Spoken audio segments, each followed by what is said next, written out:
Welcome into the Tech Ed Podcast. I am your host, Matt Kirchner. If there are three things that fascinate me and really close to the top of the list, number one would be anything related to space. From a very early age, I've been fascinated by space travel, anything going on extraterrestrially. Also have a huge fascination, no surprise to anybody, with robotics and automation, and also with STEM education. We are pulling all three of those topics together today on this episode of the Tech Ed Podcast. My guest is Dr. Shane Farritor, the Chief Technology Officer of Virtual Incision and a professor at the University of Nebraska, Lincoln. So let's start out right out of the blocks. Shane, welcoming you to the Tech Ed Podcast. Thank you so much for being with us. Yeah, happy to be on. Thanks. We're going to have a lot of fun, and I always like exploring people, understanding kind of what makes them tick, where they came from, what inspired their career pathway. So let's start there. Growing up, what influences would you point to, Shane, that inspired your interest in pursuing engineering and science? Well, I grew up in a really small town in central Nebraska, really many miles from anything you guys would recognize. My parents owned a hardware store there. And so I kind of grew up in that hardware store, and specifically in the back of the hardware store where there was lots of pieces and parts and tinkering to be done. And I really always enjoyed that. You know, even beyond that, everyone around us there, there's a big farming community and, again, reasonably isolated. So you kind of had to do for yourself frequently. And that spirit was common there. And I think that was a big influence on me growing up. I guess the other thing I would mention is, you know, the stars are amazing there because of the remoteness again. And I was kind of always a NASA space kid as well. I remember getting up early in the morning for shuttle missions. And I got up early this morning for the Starship IFT-4 launch. So still at that. Absolutely. You know, I was just having a conversation last weekend with a close friend, and I remember, in fact, this story might resonate with you a little bit. But I grew up in a suburb of Milwaukee, so certainly not in the middle of nowhere. But within walking distance of my house, maybe 4 or 5 blocks away, was our town hardware store. I remember going in, the wooden floors. That hardware store had a certain smell to it, and it was just always kind of, you know, nostalgic for me. And I remember my dad saying one time, there was a gentleman by the name of Jim who worked there, and he said, "Jim's a hardware man." He said that probably 45, 50 years ago, and that meant something to me. He's like, that's a guy who can help you solve problems, can help you with whatever project you have going on. It's not going to some big box store and hoping you might have somebody who knew what was happening. He said those hardware men, those are people who really understand problem solving, really understand how to creatively build things. And it sounds like, if I'm right, you kind of came out of that kind of an environment. Is that fair to say? Yeah, absolutely. I was a builder then. I'm a builder now. Our hardware store was a Hallmark movie sort of thing. Enormous wood stove in the middle, checkerboard, and a couple stools, and all that stuff. But everybody that came in there, had a problem, and they wanted to address it in the next 15 or 20 minutes, and you could help them, and you had some resources and some constraints. And when you read the things about innovation, all those elements are present there in their 15-minute visit to the hardware store. So it's like, you know, speed training for innovation, I think. I would think it was. And so now, obviously, you're doing all this great innovation in the world of robotic surgery and so on. We're going to get into that in just a minute. But, you know, how did that experience, so you're working in the hardware store, people are coming in, you've got 15 or 20 minutes, or they want their problem solved in 15 or 20 minutes. How did that prepare you, do you think, to be a phenomenal innovator in the world of technology? Well, thank you for saying that. We really have an ethos around here that we learn through the doing. We sit around and talk about problems from time to time, but mostly we say, okay, enough talking, let's go try this. And that's the best way to get smarter and get closer to a solution, is that the answer is in doing the thing. And that's something that we really try to do. We are a hardware company at Virtual Incision, and we build a lot of stuff. And I think that's where our innovation is. So I have a little phrase that I always repeat. You guys have heard the suggestion that you should measure twice and cut once. I always say that's bad advice.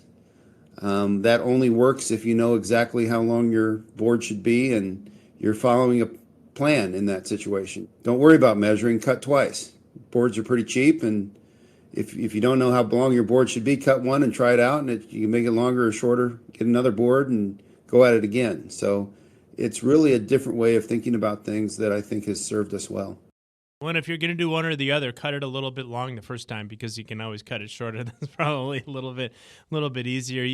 I can tell already you and I share a lot of philosophies in common. The other thing that knew right away we shared in common, and you called yourself a space kid, that was always me as well. I've got tremendous, just like amazing memories of going to to Cape Canaveral when I was a kid with my parents. And, I think I was 12 years old the first time I was there, and I've probably been there 4 times since. So absolutely fascinating trips. I was the kid, by the way, during the Mars Voyager missions of having, I built a scrapbook. I would cut out all the color pictures out of the newspaper, and I literally built a scrapbook about the Mars rovers and the Mars missions and so on. So, and of course, great memories of, watching when I was, I think for the first time when I was 12 or 13 years old, watching a space shuttle launch from a long, long way away, but still being able to see it go up into the air, and just absolutely incredible memories. So, unlike me, whose interest in space never led to any career that related to space, you spent some time with NASA. Tell us a little bit about the work you did with NASA before you got into what you're doing today, and I would love an interesting short story or two that you might be able to share with us. Yeah, sure. When I early in my career, I was fortunate enough to actually study and work at 3 different NASA centers. So I did a space life sciences stint at Kennedy Space Center, which is just a phenomenal place to be around. Never got to see a shuttle launch, but we saw a rollout. That's the definition of big hardware for NASA is Kennedy. Then I worked at Goddard Space Flight Center, where I was in satellite testing, and that was a really good sort of boot camp in everyday engineering and work. Satellites would come in and they'd do all kinds of different environmental testing to make sure they would survive the rigors of launch, and that came in handy, of course, too, because of our recent mission. We had to go through that process, of course. And then in graduate school, I got into Mars rovers and was a Mars rover guy, and that's where my thesis work was and my early research was, and spent about a year at the Jet Propulsion Laboratory, in the heyday of Mars rovers. So it's exciting work, and really happy to have those experiences. Absolutely. JPL, the Kennedy Space Center, and of course another fascination of mine has been John F. Kennedy, and by total coincidence, actually, as we record this, today being the 80th anniversary of D-Day, hard to believe. I actually did a LinkedIn post this morning, and it was on 2 speeches, and it was on, and I believe, the 2 greatest speeches in the history of humankind, or at least in recent history. And one of them was the one that Ronald Reagan delivered in Normandy on the 40th anniversary of D-Day. Hard to believe another 40 years have passed since he delivered that speech. And the other one was Kennedy's speech at Rice University in Houston that called an entire nation and 40,000 people in the audience to support the goal of landing a man on the moon, and of course ultimately achieving that. So named in his honor, and he's one of my several heroes across the political spectrum. So interesting that you had an opportunity to work right in that environment, and it's an honor to be able to spend some time with you and reflect a little bit on some of that work that you've done. The other thing I want to spend a lot of time reflecting on today, Shane, is your work at Virtual Incision, where you're the Chief Technology Officer. So let's move into that now, from NASA to Virtual Incision. Tell us about Virtual Incision and the kind of work that you're doing. Well, Virtual Incision is a startup company that's making small robots for abdominal surgery. So we just received FDA marketing authorization for colon resection. So people get cancer or have other problems in their colon, and they need a section of their colon removed. And our device is small and actually is inserted through an incision. So the robot is inside the body, which makes it quite unique. But it's got a couple of arms and a camera that kind of moves left, right, up, and down, kind of like a head does. So we like to say we've shrunk the surgeon down and put them at the surgical target and allowing them to interface with the surgery in that way. So there's a lot to that, but that's the basic summary, as we make these small robots that are inserted into the body for all kinds of abdominal surgeries. And when you say small, give us a little bit of perspective. So what would we relate the size of this robot to? Yeah, it's I always compare it in shape and size sort of to your forearm. The arms are kind of hand-sized, and there's a extension that goes through the abdominal wall that's about as long as your forearm. So it's 22 inches in length with the camera, I think, and gets inserted through a small incision, and the arms are almost finger sized, something like that. Got it. So, I mean, it's fascinating technology, obviously, and I'm always interested in who comes up with this stuff. I mean, tell us about the origin story, whose idea was Virtual Incision, and then tell us how you actually got involved with the company as well. It's a good story. I came back to Nebraska to start, after I got my PhD, I wanted to start my own research program as a professor. And I was very happy doing Mars rover work like I had been doing, and lots to do there. But a unique thing happened. There was the medical center here at Nebraska is in Omaha, actually, and they bought a new robot for surgery. And they were the 8th robot of its time ever sold. They were very, very early adopters of this technology. It was a system called Da Vinci, made by Intuitive Surgical, and it's still just a fantastic machine these days and is used all the time in surgery, and it's a great company and a great device. But this was their first version, and it had some limitations, of course. And the surgeon they hired, his name is Dmitry Olinikov, was hired to the medical center to start a robotics program. Again, they were very cutting edge and ahead of the game in this. When was this about, just so I can get some perspective? Oh, this is 2001, 2002, somewhere in there. Okay. Wow, so 23 years ago, give or take. Yeah, it's hard to believe since I look so young, I'm sure, but Dmitry and I got together very quickly and said, there's some advantages to this robotic surgery approach, but there are also some disadvantages and limitations. So he and I came up with this idea very early that we should make small robots that go inside instead of these very large robots that can be 9 feet tall and weigh 2,000 pounds that sort of reach in from the outside. With that size comes a lot of complexity and a lot of expense and a lot of effort to kind of get the thing ready and to cover it up. And, there's all kinds of challenges, even though it offers also great benefits. And we thought small robots that go inside the body would be a good way to go.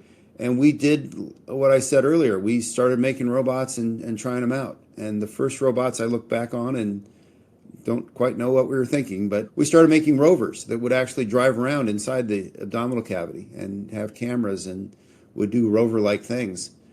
And then 03, 04, bad things were happening in Iraq. And we got a lot of funding through the Army and through NASA because both these institutions want to do surgery in crazy places, very forward environments.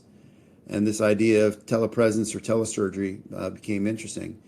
And our devices advanced. Again, we would build and test and build and test and build and test. And we had a really fantastic partnership. I was making the best robots I could make and giving them to a surgeon who was doing the absolute best surgery he could do. And it was really, truly a quality interdisciplinary effort where we both contributed greatly and decided on the design and talked to each other about what we should change and what we liked and where we should go. And we started making these two-arm devices like I have described, and eventually that grew into Virtual Incision. So he and I co-founded the company officially in 2006, but we hired a really good CEO in 2011 or 2010 and kind of got serious. And now that's led through a clinical trial to FDA marketing authorization. So we're really excited about where we are and where we're going. You're well on your way. And, some people might have a question about how does somebody working for NASA and working on Mars rovers find their way into the medical world? And you answered that question before I could ask it, which is you're really just developing rovers, but for a different environment. Yeah, I wouldn't call our most recent devices rovers, but yeah, that's the general concept. Certainly space robotics is important, but the medical field is critical, of course, and it's a place where you can make a big impact. Millions of surgeries per year, and if you can help with that process and improve that process, you kind of got a good reason to get up in the morning. So let's talk about that, and let's talk about this transition from your world in the space world, the NASA world, and into the world of medicine. I mean, you're working closely now with all these surgeons and with medical professionals, and would be curious, what's it like, working in that environment versus some of the other environments you've worked in, and how do you kind of make that transition to a field that requires, in some ways, some really different levels of expertise? It is special, and it's really something that we all enjoy around here. We've got a really strong engineering group, a world-class engineering group here, but it really is multidisciplinary. As I had mentioned before, we're making the best robots we can, and they're doing the best surgery they can. We're really bringing the best of what we have to bear on the problem. It's robotics itself is already very multidisciplinary. You need electrical parts and computer parts and mechanical parts and computer science parts and now AI stuff, all getting mixed together. But then you add in the medical side, and there's just another bunch of layers on top of that, from reprocessing to the actual clinicians to the business of medicine. It's not an easy thing to do, and we've certainly made a lot of mistakes. But we're happy with where we are. So and where we're going. So it's been really enjoyable. We spend a lot of time on the podcast talking about manufacturing technology, right? And these are words that I'm sure you'll be well familiar with. But some of the things you just mentioned, right? So you've got electrical systems, electric relay control, motor control, servo motors, programmable logic controllers, smart sensors, smart devices, AI, and now to your point, you're adding to that list of disciplines all those related to the world of medicine. Any particular challenges that you can tell us about, or some of the hurdles you've had to get over?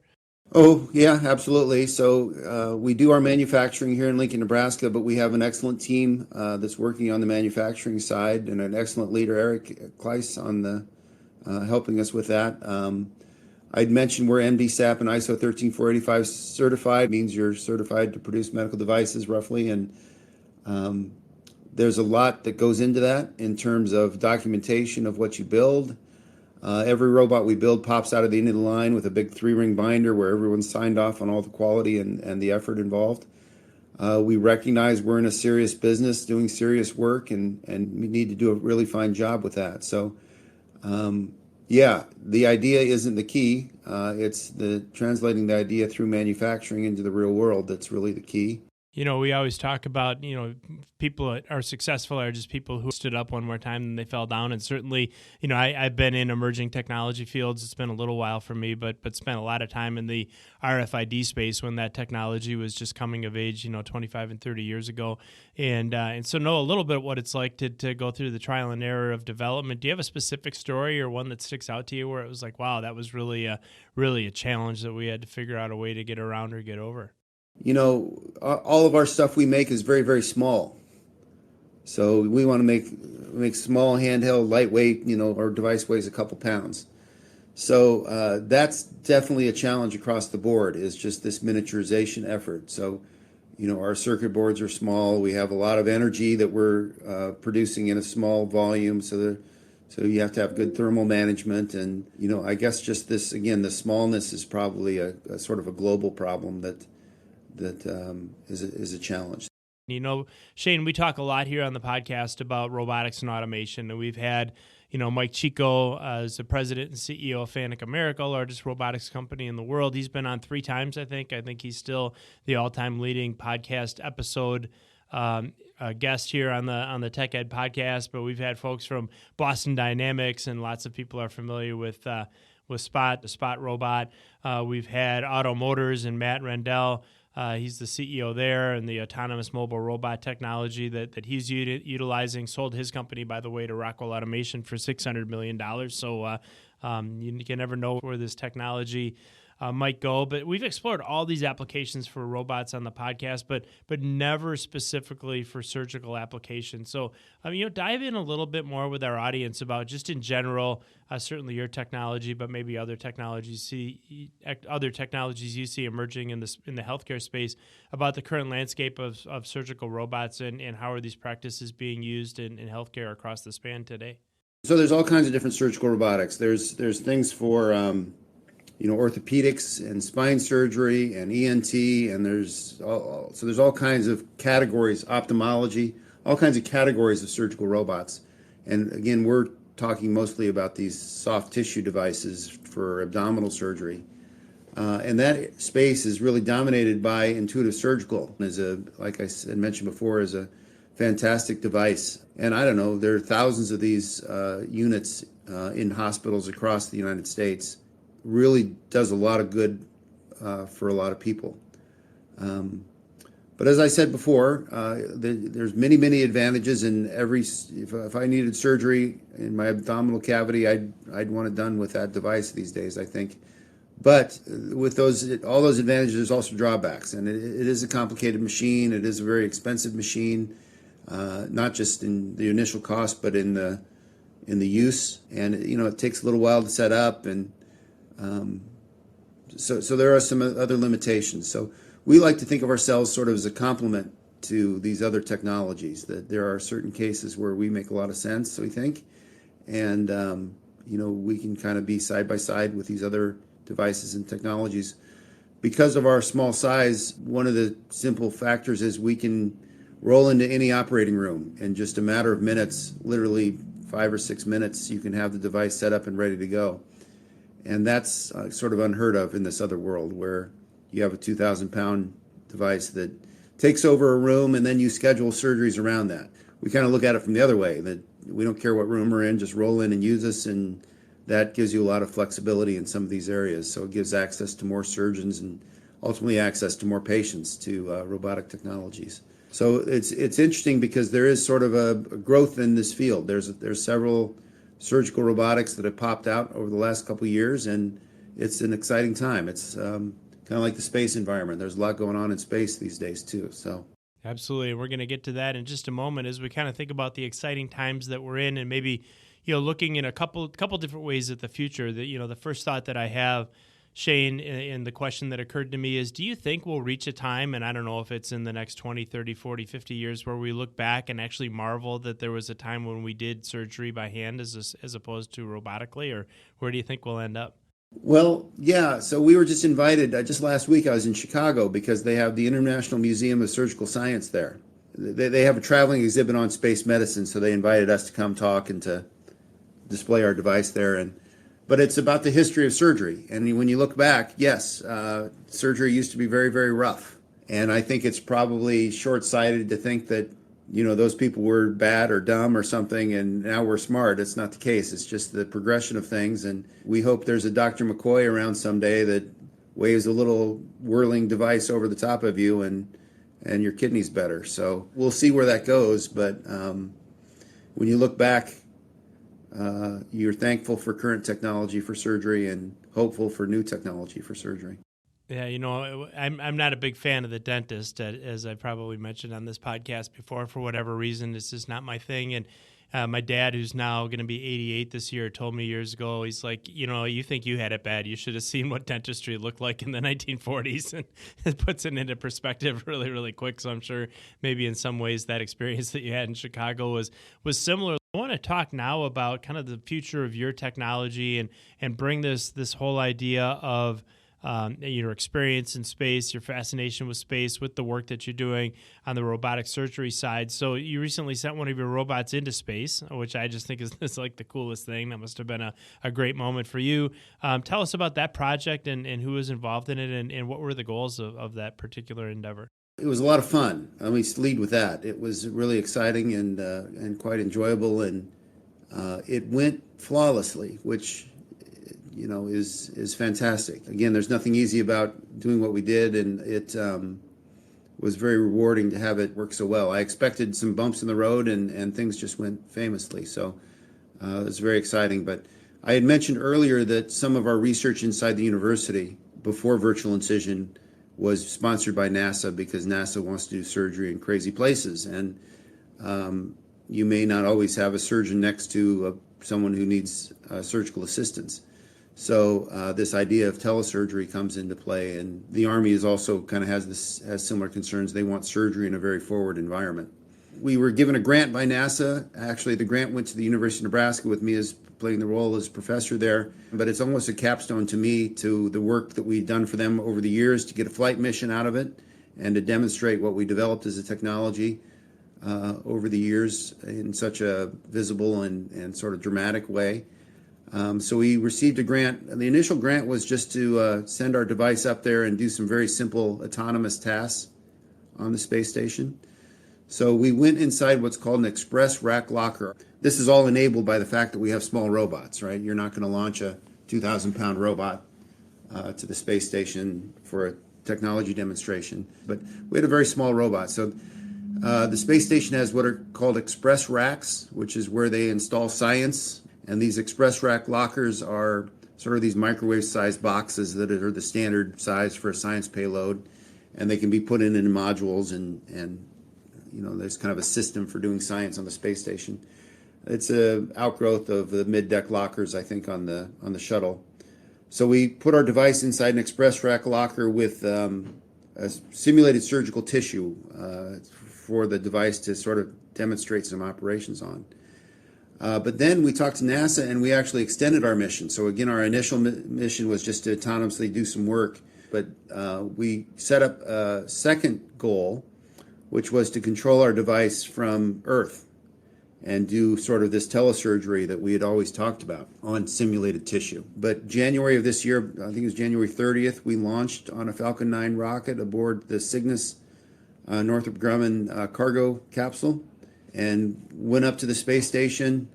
In early February, they grabbed our experiment out of the Cygnus and installed it into the space station. And they made a connection to power and to Ethernet. And we had two modes. They flipped one switch into the first mode, and they turned us on, and our device started broadcasting video, and it performed a couple of simulated surgical tasks. We had just pre-recorded a path of surgeons doing it down here on Earth, and that went really well. So that was kind of our baseline. That was kind of the bird in the hand part of the mission. But then a few days later, we had set up so that we could have our control console down here actually at Virtual Incision headquarters here in Lincoln. And we had a connection to Marshall Space Flight Center, who talks to the White Sands, New Mexico, that talks to the satellites, that talks to the space station.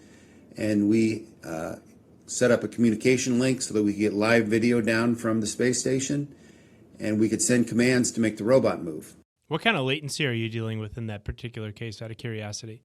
It varied between about 650 milliseconds to around 800 milliseconds. So it was significant. There's a lot of hops between here and our robot. But we knew this would happen, and we had prepared for it. And, the other big challenge besides latency is loss of signal, of course. The space station will frequently lose different types of communication at different points in its orbit. So we prepared for all these things. And we had 6 surgeons here in Lincoln, Nebraska, and they were kind of from everywhere. Los Angeles, 2 from Lincoln. We had a surgeon from New Jersey, from Chicago, and from Houston. We had these 6 surgeons all here in Lincoln, and they all performed different tasks on the space station. So the robot's up on the space station. They're controlling it from here based on the video, and they were all able to successfully complete their tasks. That was kind of our breadth, was to have a large number of surgeons demonstrate that. We had one of the surgeons that we work with more commonly kind of do some more advanced tasks. And now we're looking at those results and comparing them, what if they were right next to the patient on Earth as compared to being so far away.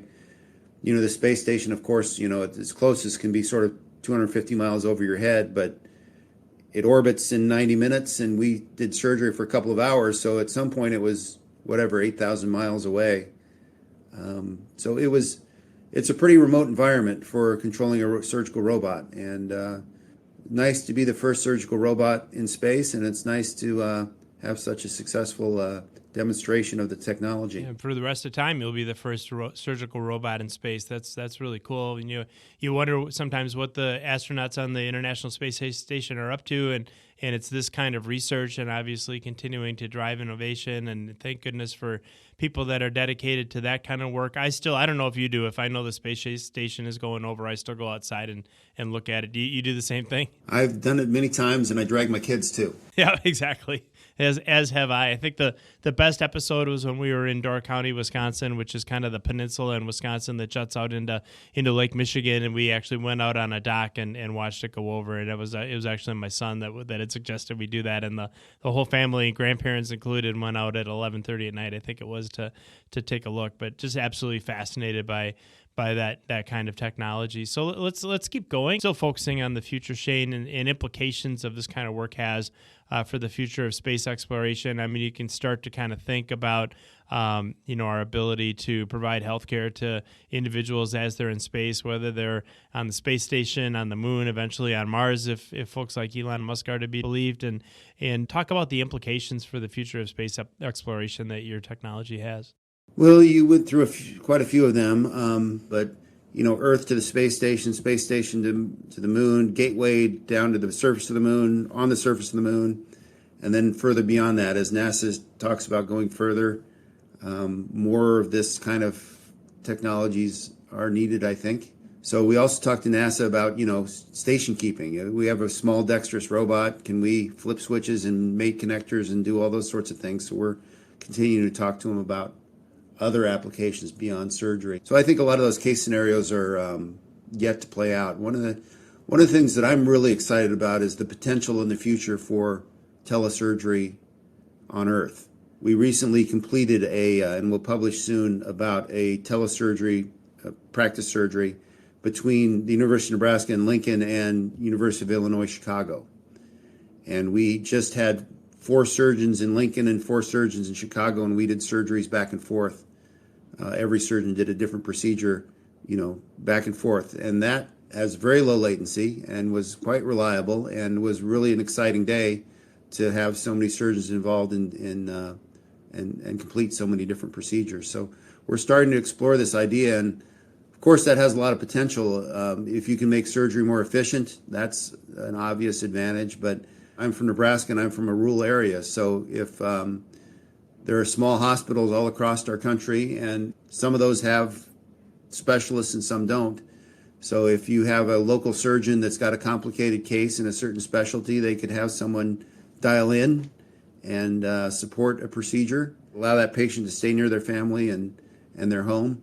I think there are a lot of advantages there. So then you can start talking about the international possibilities of doing surgery around the globe and providing high-tech, minimally invasive surgical care in all kinds of environments. The other thing I would add is that this is maybe the first time there's been a small, simple device that can be forward deployed. When I write my proposals for NASA, I talk about surgery in a shoebox kind of thing, an OR in a shoebox sort of thing. The other application I talk about from time to time is the ambulance situation, where somebody's in a car accident and they've got a ruptured spleen or some other kind of wound, and if you could have a surgeon dial in and provide some surgical care, that would be fantastic. Now, trauma is kind of a different category of surgery too, but I think that's a good direction to go as well.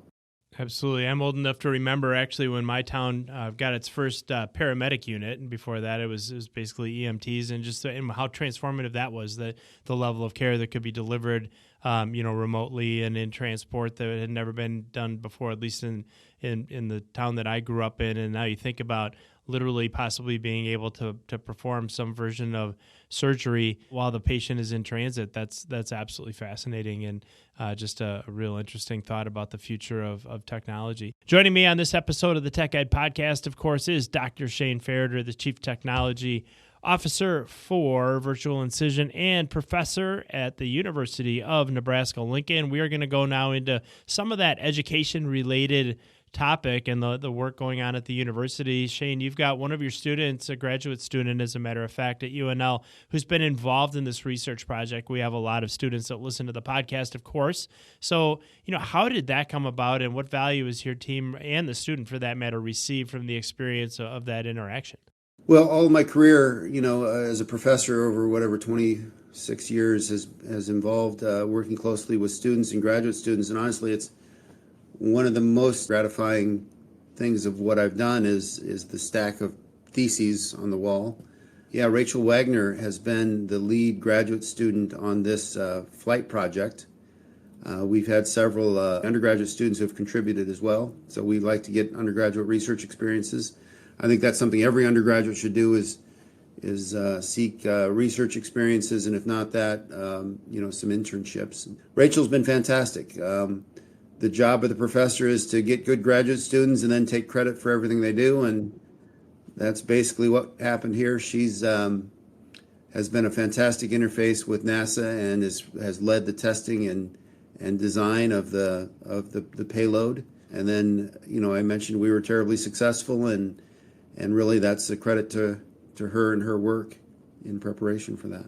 We've talked a lot of times in this podcast, and this quote is attributed to a number of people, not least of whom is former President Ronald Reagan, that there's no limit to what one can accomplish if you don't mind who gets the credit. And I think there's a lot of that goes on in the world of research.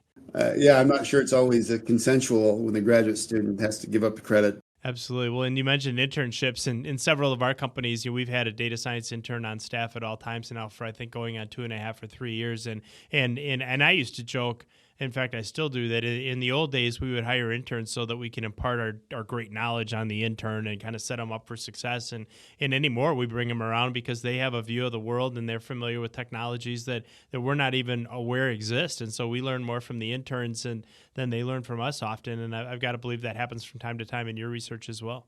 Yeah, I mean, it's the nature of higher education that, when the students arrive, they're there to learn stuff, and you try to teach them everything you can, and then they leave, right? So that kind of can present a challenge to research. But the truth of the matter is that they also bring things to the table. And you mentioned sort of knowledge of new technology, but it's also an energy that I think is important, and excitement about the work that a good graduate student will have. So I'm very happy that I've spent this much time in higher education and had some fantastic experiences. There's a lot of graduates of our lab that work here at Virtual Incision, and there's a lot of them that have gone off and done really wonderful things. Awesome. And I'll add to that list of benefits of working with people in that mode and maybe earlier in their career is that they don't have any limitations in their mind on what's possible. So oftentimes you can assign to them the impossible and they'll find a way to figure it out, where somebody deeper in their career that's maybe stumbled a few times has a little more reticence to just dive in and try things that might be a little bit more innovative. And this topic of, innovation and engineering programs and so on, you've been in higher education for quite some time. You've seen what works and maybe what doesn't work. But how can engineering programs in general prepare students, to work with STEM experts from different fields, whether that's healthcare or aeronautics? What's important to make sure that we're instilling in those students along the way? The first thing that I would push is this whole experiential learning kind of idea. I think it needs to be more integrated deeply into curriculum, and actually the University of Nebraska now requires some kind of an experience prior to graduation, which I think is a great step in the right direction. So that's the thing I always push students to do. So I still have a lot of NASA connections and a lot of former students and the like that work in the space industry and NASA. And we try to send students every summer to NASA centers for experiential learning, for internships, and get them into the world doing hands-on stuff. It helps them kind of decide whether they're in the right place and they like what they're going to do when they graduate. It gives them really new skills that are very difficult to convey in a classroom, and hopefully contributes to the host site. So we have 15 or 20 interns here too. So we try to suck some of their energy out and teach them a few things over the summer too. So almost every student I encounter, I've got a few speeches that I give, and one of them is, find something during your education that's not classroom related and gives you a shot at what you're planning to do for a career, and see if that's right for you. That's really good advice. And as you can imagine, it's been quite a few years now since my days on a university campus, at least as a student. And I still say, as much as I got out of my formal education during those 4 years that I was in undergrad, I got at least as much, if not more, out of the internships that I had, the summer jobs that I had, the opportunities to interact with people in careers like the ones that I was trying to pursue. You learn what you want to do, maybe you learn what you don't want to do, but you also learn how to apply all of that theory and all of the coursework that you're going through your educational journey. So you and I couldn't agree more on that. I think we also agree on the need to foster creativity and innovation in engineering programs. How do we foster creativity and innovation and empower students to create the kind of technologies of the future that you're referencing today? I've created a couple classes here. One of the ones I enjoy the most is a class called Making for Innovation, and it's this combination of the idea that you should physically build things and you should use your hands and think through via the physical, and that's a different path to innovation than maybe some of the stuff you read about. So I just got done teaching that here in the spring and was just super excited. And the response has been fantastic. The class has grown to a size where I have to limit enrollment, which is always satisfying. We talk in that class about not measuring and just starting cutting things. We talk a lot about taking little bets, trying to find a way, what kind of experiment can I run to learn what I need to know. We talk about not relying on everybody else for the solution, but actually executing yourself. So I do think it's an important skill, and you're right. We can almost teach creativity out of students or squeeze it out of them through exclusive lectures and classroom work. But I'm a mechanical engineer, and the reason I'm a mechanical engineer is because I like touching and holding things and thinking through problems that way, all the way back to the hardware store. So I try to teach that a little bit here at the university. There's a reason why I always got A's in classes like band and gym and art, and maybe not in some of the other endeavors. And it was because that's where, you could be active, you could use your hands, you could interact with whatever it was that you were familiarizing yourself with. So you and I are 100% aligned on that. We're 100% aligned on so many things, and it's been a wonderful conversation today with Dr. Shane Farritor. Sadly, we're reaching the end of our time in this fascinating conversation, but I do want to squeeze in one last question, Shane, and it's a question that we ask every single guest here on the Tech Ed podcast, and one that I know you're going to have a fascinating answer to, especially since we've talked a little bit about your roots and where you came from. But that question is this: it's if you could go back in time, let's go back to that 15-year-old Shane growing up in that small town in central Nebraska that nobody's ever heard of, that isn't close to anything, and you could find that young man and give him one piece of advice. What would that piece of advice be? Yeah, that's a good question. When I think back on that question, I realize how little of what I've done has been precisely planned out.